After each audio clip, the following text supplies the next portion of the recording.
Jayalalitha government files an appeal in the Supreme Court against the uniform syllabus judgment, even as allies suggest sticking to it for the moment.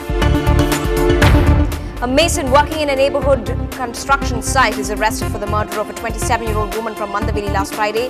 Police say it's a murder for gain. Roll out the red carpet for the visiting US Secretary of State Hillary Clinton's first ever Vanakkam Chennai will feature student interactions. More than a week after the launch of a special cell on land grab, more than 90 cases are reported and 18 behind bars. We have close to about 90 cases which have been received during last fortnight.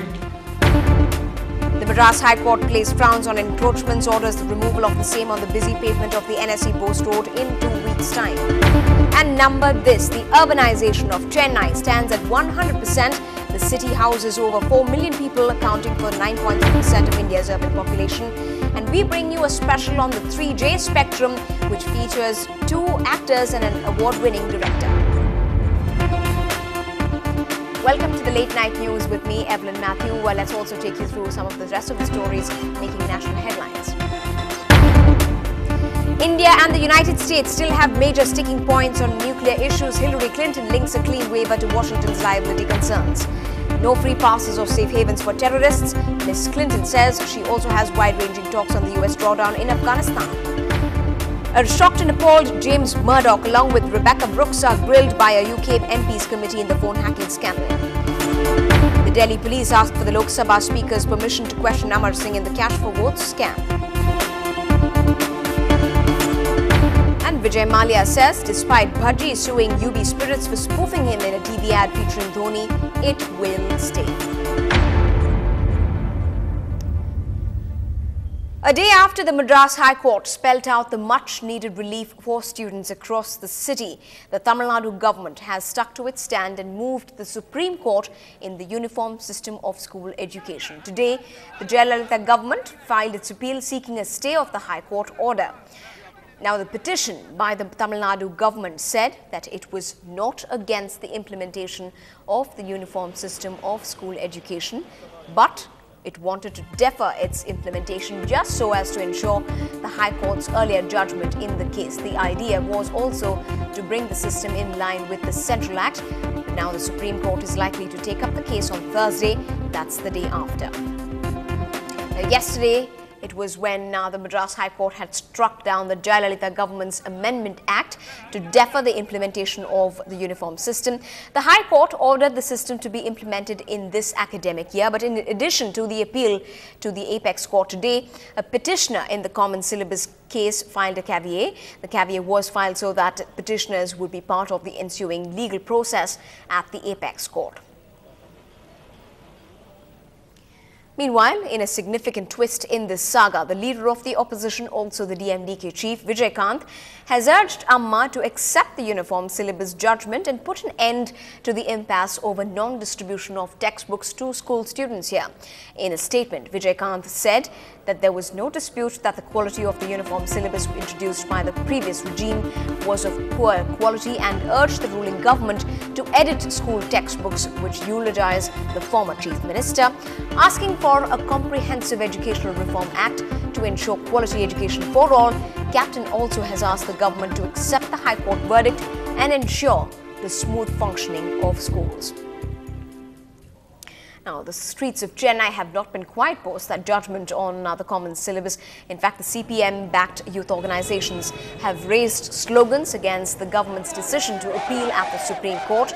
Today, in a measure of controlling crowds, the police arrested 200 protesters outside the DPI compound.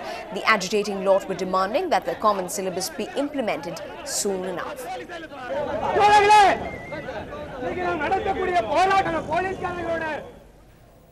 Moving on, the Chennai police arrested a mason today for allegedly murdering 27-year-old Natchal, a woman employed in Bank of America here in the city. The arrest has come within days of the murder in Mandaveli last Friday. The cops say money was the motive behind the murder. Our crime correspondent Salim adds more details.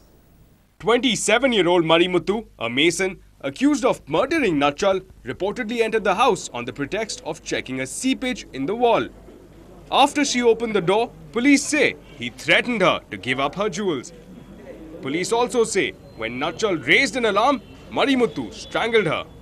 to be sure that the person dies. So he picked up the plastic cover from the kitchen and tied the neck and removed the jewelry and cash and cell phone. So fingerprint has tallied with the accused.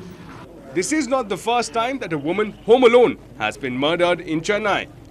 Only last month, the double murder of sisters in Kumaran Nagar raised questions over safety of women at home. Police say that they are on the trail of that murder as well, where the murderer escaped with the jewels. The double murder is yet to be cracked.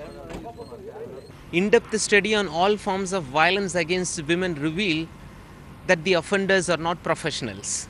They are opportunity criminals looking for easy money. The police say the best practice to avoid falling prey is to desist from displaying and discussing your wealth in the presence of strangers. In Chennai, Salim for NDTV Hindu. Well, quite an important point there. Now, the menace of land sharks eating away the plots of land belonging to many in the city has been an issue of concern, of security and of fear for people. But at a time when land grabbers have a keen eye not only on possible land but at an early construction stage even, the newly formed land grab cell has registered remarkable numbers. Here's the top cop in the city giving us those. We have close to about 90 cases which have been received during last fortnight, and the cases are handled through the special cell which has been formed. We have already arrested 18 persons so far in various cases. Total value of the property is very difficult for us to tell you offhand, but then it's a dynamic thing. Property value value maro. So value I am not able to correctly tell you, but this is the progress, and we are making speedy progress in investigation in all these cases. In other news, the Southern Petrochemical Industries Corporation Limited, or SPIC, in Cuddalore has retrenched over 200 employees while permitting 30 others to continue with their work. The fired workers who reported to duty today were caught off guard when they were asked to return home. The company, with an investment of over 2,200 million rupees, produces penicillin amongst other enzymes. But in January, the penicillin production was stopped indefinitely, as a result of which 70 labourers lost their jobs with no notice. The angry workers staged a protest against this unspecified notice of action today. You're watching the late night news on NDTV Hindu. Up ahead, a national award-winning director cooks up a star-studded combo meal. But will it really feature all the 5 stars for this lineup? You decide when we come back.